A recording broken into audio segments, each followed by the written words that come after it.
Greetings out there in YouTube land. What I have on the bench here today is a Champ amp, a Fender Champ. This is quite an old one. You can see here it has the metal binding that goes around the grill cloth. I believe that designates it as an early model.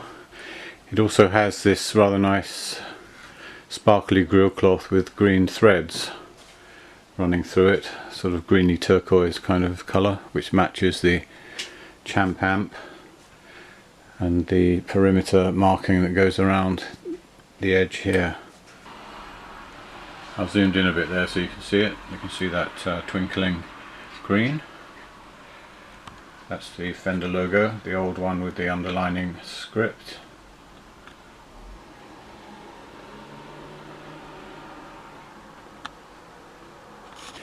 You can see here it has the original plug still on it, and what had happened is this was plugged in here, and this is an old transformer, probably from the same period that the amp was made. It says it's made in West Germany. It just looks very old in a metal case. And on the bottom of the Bakelite plug socket it says 125 volts, 15 amps. And there's I guess a 3 amp fuse in there, I'm not sure. The transformer, it says it's got a primary of 220 volts and secondary of 110 volts. And on the end of that, this is your basic UK plug. So I've had this a number of years, I've never even plugged it in. So I'm going to take a look at it today. I'm going to turn it around and show you the back. The case is quite dusty, but overall it's in pretty good shape. The chrome is a little bit dull, it'll probably polish up. There's not too much rust, a few speckles. The handle's still good. I've got the back door and the bottom plate here, fine. Now, some of the more astute members of my audience may have noticed that this speaker in here is not original. There was no red band around the original Fender speaker. All I can tell you about this is it's an 8 ohm speaker. It says NOM, which is presumably nominal 8 watts, maximum 20 watts, made in Japan. And then it's upside down, but it's it looks like OPA. I don't know what that is. It could be 2 R's, or Para-O-Matic, Opera-O-Matic, something like that. It's hard to tell. Anyway, that speaker was in there when I purchased this. You can see the original tube identification card in there, still fairly good shape. Got a few nibbles here on the bottom, some rodents have been in there or something, some insects. That's the other side. There you go. So it's your basic Champ from the early period with a replacement speaker. I'm going to take the back door off. Well, there's the back door. Looks like they had some extra Tolex. Someone's just glued it right down there. It's a bit unusual. Inside the amp here, there's lots of dust at the bottom, as you can see, a sheet of dust. Weirdly, someone has pulled the speaker wire off, so I'm glad I noticed that. It's got RCA tubes in there, presumably the original ones. A Mallory cap back here, which says made in the USA, so that's quite possibly original too. Well, I pulled the amp out of the chassis. You can see it here on the stand. Took the tubes out. It's upside down at the moment. I tried to power it up with the Variac. Wouldn't do it. Unfortunately, the amp had blown a fuse. So I had a look at the fuse. It's a 1.5 amp fuse, and it's supposed to be a 1 amp. Unfortunately, I don't have any of those in stock, so I've had to get some on eBay. So unfortunately, I won't be able to continue repairing this today. However, I wanted to show you this. Everything here is stock. You can see the depth capacitor there. I don't think anything's been touched. It all looks like it's original. I've got Mallory parts in there, Mallory capacitors. We've got these old brown jobs here. I'm not sure how good those are, whether they last or they don't last. I've got some replacements if necessary. I believe it's even got the original electrolytic cap in there, a can in there. Another thing is that the chassis is quite corroded, sort of dust coming off it, so I've got to clean all that up. It's interesting that this is so original. Another thing I thought was interesting is the output that's coming out of this transformer is only 110 volts. It peaked at about 111. So this is not putting out the 117 that you would expect a Champ to be driven by, at least in the old days. I suspect it's more like 120 now in the States. So this would have affected the bias, I assume, of the amp, amongst other things. And I don't suppose it's ever really been operated at the proper voltage since it was purchased. So I had a little bit more time to look at this amp, and I took the old fuse out. It's not in there at the moment, and what I discovered was that it had been replaced with a 1.5 amp fuse, and that fuse was blown. So that tells me that there's potentially something serious wrong with the amp. I'm not sure. This is what we're going to have to do now, is to investigate. So on eBay I found some 1 amp fuses, which is what it says right here. This is a 1 amp, recommends a 1 amp slow blow fuse, which is what this is. I got a pack of 10. So I'm going to replace that with the new fuse.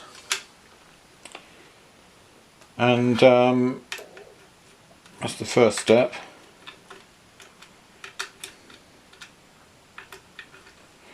The second thing I did, just to be sure, so we don't have any problems later, the bulb in the front, I took that out. I've had a good look at it, it's fine, so that's still complete. The filament is intact, so I'm going to put that back. It's just important to check these things. Screw this front back on.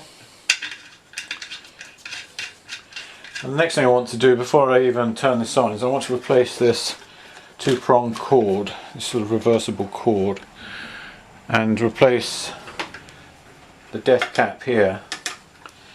I'm not going to take it out completely, I'm just going to separate it from the fuse and leave it in there as it's part of the original installation, but it'll be out the way so it won't cause any trouble. So what I did is, because I live in the UK, I can't get these 3-prong kettle lead type things very easily. The ones that are standard in the States, this sort of thing. I thought I might be able to find something like that, but it has to be imported. So in the UK I was able to find this kind of thing by a company called ProElec. Now what it is it's an American plug, polarized plug. Instead of having the round cable, it has 3 cables tied together, and inside they're identified by this one on the side having a sort of ribbed side, so you can differentiate that from the other side, which is smooth. And then the center core has a green, it's got another insulation in the center where you can see it right there, and that's the ground or the earth wire. So it's possible to identify what's what. This isn't significantly different from the original, it's just it has 1 extra wire, so in a sense you might argue that that's more original looking. So I've moved closer in, you can see the cable coming through here, you can see the retainer there. So I'm going to remove that. 1 wire goes to the fuse right here, and the other wire goes over to the on-off switch, at which point it's connected to the transformer here, this black lead. So I'm going to remove those. I'll start just by clipping this off. Now, this has no positive negative side to it. As I explained, the plug could go in either way, which can cause problems with these kinds of amps, makes them a little bit unstable and a bit dangerous. And the next thing is to grab this with the pliers and squeeze it together. Not sure if I can do that with the camera in the way.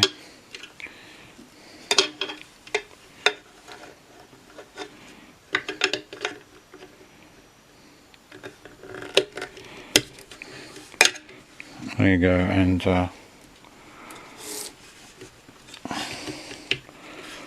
that's quite easy. I don't think you need the special tool that people are talking about. And that comes out, and there you have it removed.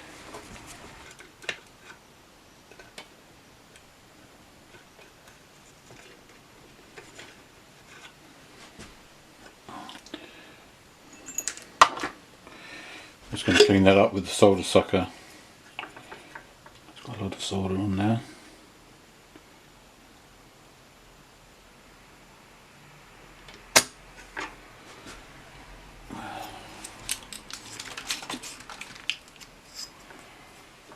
Let's see if I can get rid of the rest.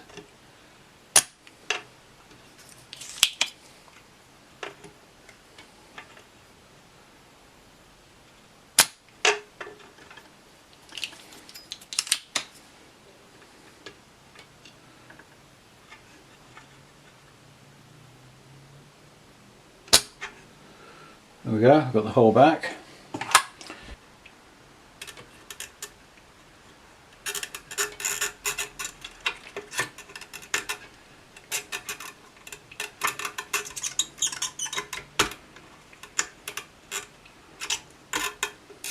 There we go.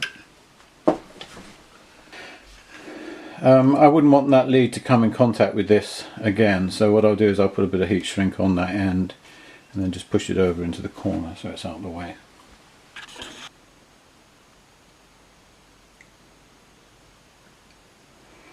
I should do it. To be honest, this is my preferred method for this. It was quite loose.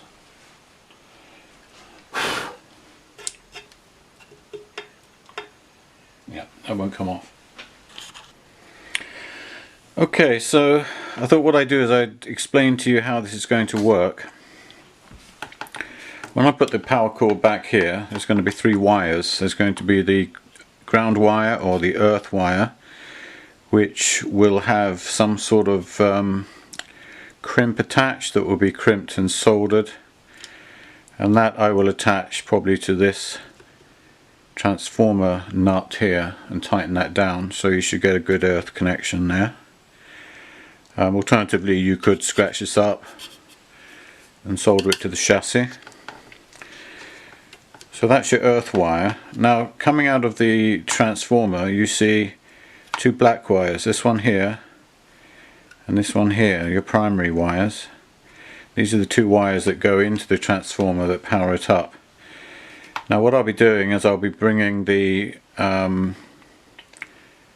black wire, we'll call that the live wire. It's going to come firstly to the fuse. It can go to either of these 2 terminals, but I'm going to take it to the top one. And when that fuse blows, or should that fuse blow, the only live spot in the amp would be that terminal there. Everything else would be cut off from the mains supply and the secondary voltage from the transformer. In effect, the entire amp would be protected except for that. So we come in, we go to there, and from the second terminal we jump across to the switch. There are 2 terminals on the switch down here. So you pick a terminal, you attach the live wire to that. So when the amp is off, there's no current draw, everything's fine. When you switch the amp on, it draws through the fuse. If there's a problem, that will go. If not, it goes to the switch, and then the other terminal on the switch will be the one of the wires of the transformer, one of the primary wires of the transformer. So basically you're taking the power from the cable to the transformer, through the fuse and through the switch to turn the amp on and off. The other primary wire, this one here, will be attached, well in this case it'll be the black wire, but the one that is the neutral, and that will be connected to this here. Okay, so for people in the UK, this is what an American plug looks like, and it's like the English plugs really, or UK plugs. You've got three terminals. So the one at the bottom would be our earth or ground. The one on the right, when you're looking at it like this, with this down and not up, the one on the right is the hot wire or the live, and the one on the left is the neutral. So with this particular plug that I've got here, it's hard to define what's what, because you've got a green here. I hope this is in focus.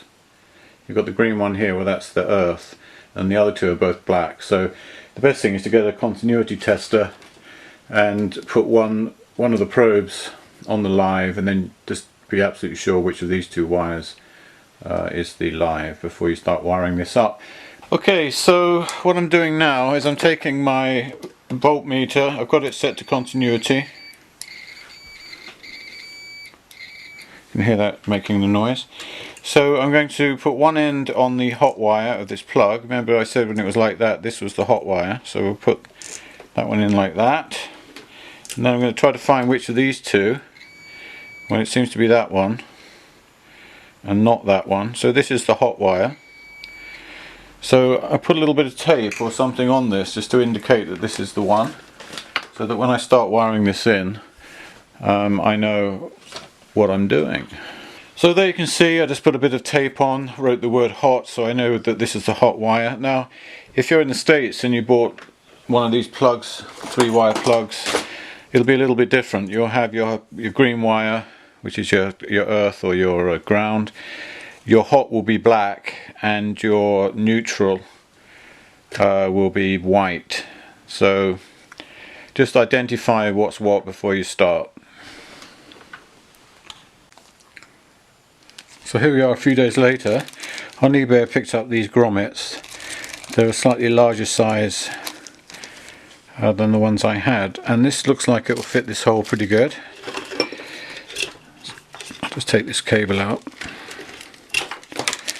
So the grommet is a closed grommet, because the hole, if I had one with a hole, the hole would be too large and the cable would just flop in and out. So the plan is to fit this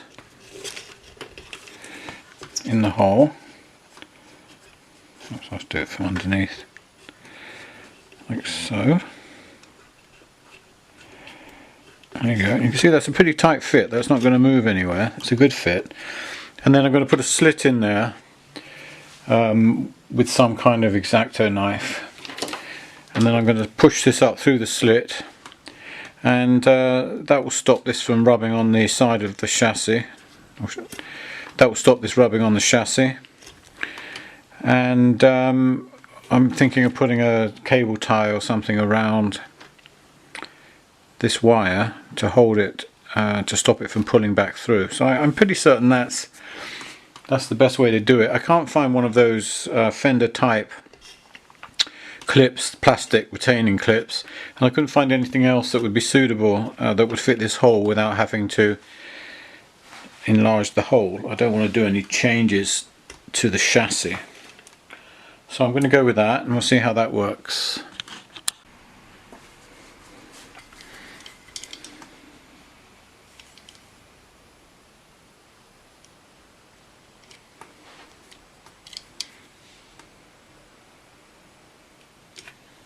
Okay, so I made a small slit in the rubber. Let's see if I can push this through.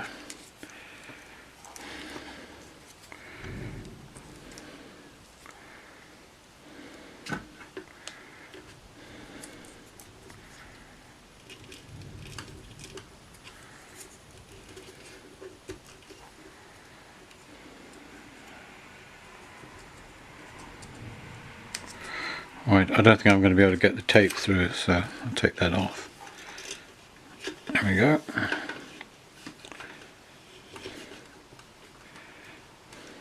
Okay, I think that's alright.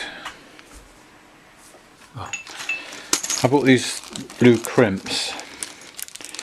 I'm hoping they're the right size. I did some measurements and they should be. The idea is I'm going to put one of these under one of the transformer bolts. It just about fits, that looks good. So I'm going to crimp it.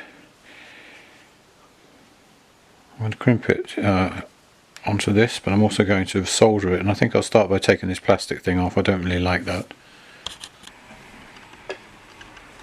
So I'm going to try to crimp this with this pair of pliers. I don't have the right crimping tool with me.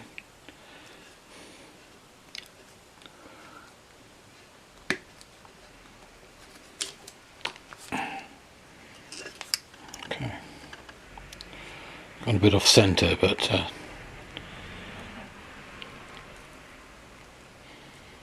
it's crimped. So now I'm going to solder it. I don't want the wire to stick out too much, because if it does I won't get the nut on.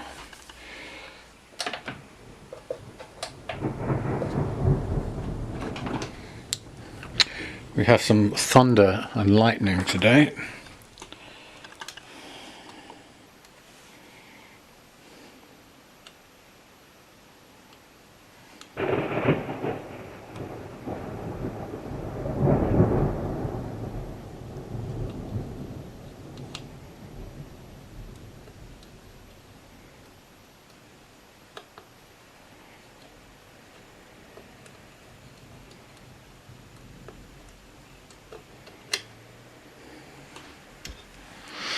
I think that's pretty good.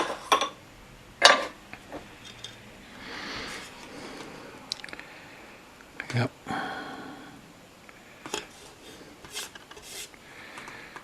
It looks pretty solid.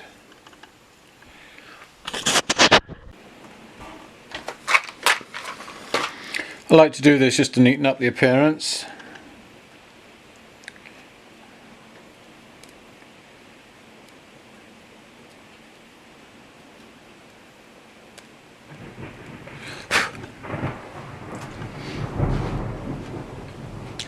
I appreciate that really has no value since this is going to be grounded to the chassis anyway, but it does look a lot better. So the next thing is to take this nut off and get this on there, tighten it back down.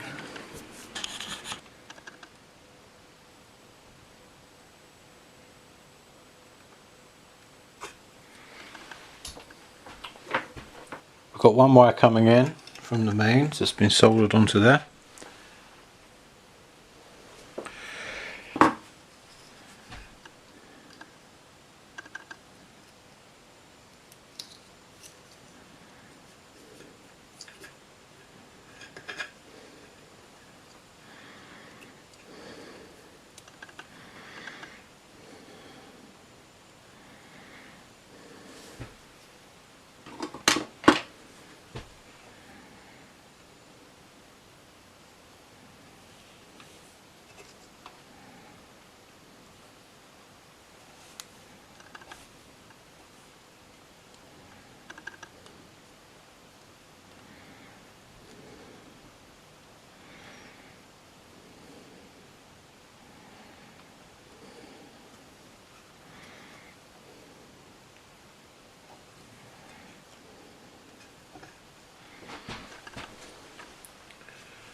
There wasn't a lot of wire there, so I went with the J-hook arrangement, hoping that would be sufficient.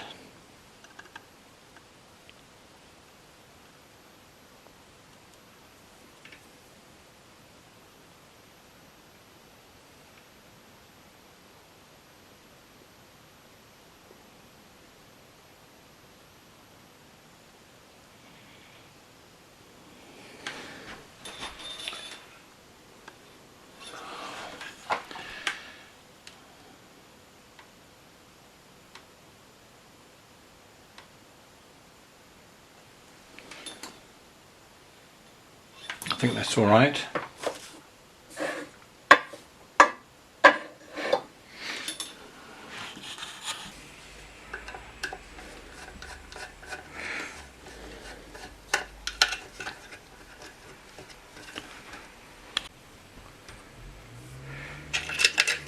So I took the switch out to solder it. So just to recap, we've got the positive coming in from the mains. I've connected it to the top. I've taken another one from here, from the second terminal, so that runs through the fuse. I've used a brown wire. This is what I had. I took it over to the switch and the other terminal of the switch. I don't know if you can see that, I hope you can. So there's the brown wire coming over to the switch. This is the terminal that was already in place going back to the transformer, so that's the power to the transformer. And the other wire coming out of the transformer, which is the black, that's the black pair, these are the primary wires, is connected to the neutral, and that is running back out to the plug. And the green cable, which I showed you earlier, has been grounded to the terminal of the transformer with one of these things with a hole in it. One other thing that might be worth mentioning is I tested the continuity with the switch, so no continuity, so I knew that this was the on position, so that when I put this back into the amp I have this facing up, so it matches the lettering or the words on and off on the front. So the last thing I'm doing here is I put a cable tie around the wire. I've pulled it very tight. Let's cut that off. And that will not pull through here now, largely because the cable tie is resting on the side here of the grommet. So it's not even lined up with the hole. So I'm pulling pretty hard. That's going to stay there. So I'll just move these wires down out of the way. Move that one over there. Put that under there. So the last thing I'm going to do here is I'm going to check for continuity between the chassis and the ground or the earth pin on the plug. So just hold that on there.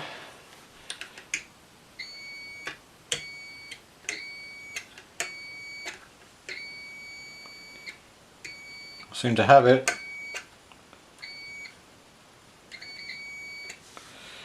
Yeah, it's looking good. So that's a successful job.